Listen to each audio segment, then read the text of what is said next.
In this video, I'll be talking about different types of voltage, current, power sources, and how to distinguish between these different types. Mainly it comes down to voltage and current, and combination of those will usually produce power.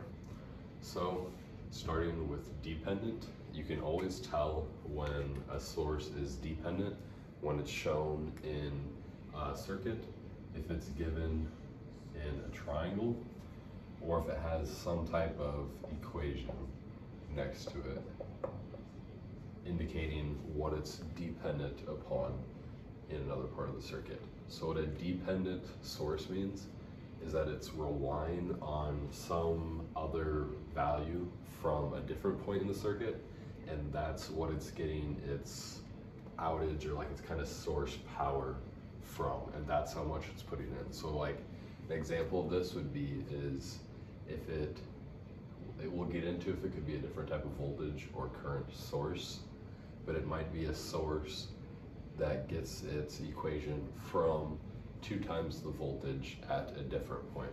So if this dependent source was actually given, and say there was a node or some other type of point or something over here, then it might draw that voltage or that current from over there.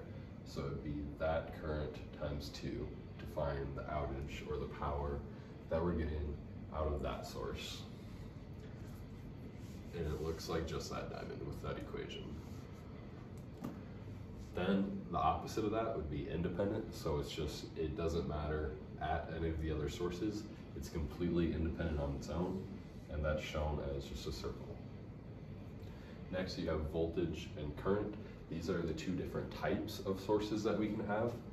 Voltage will always be given in a positive and negative.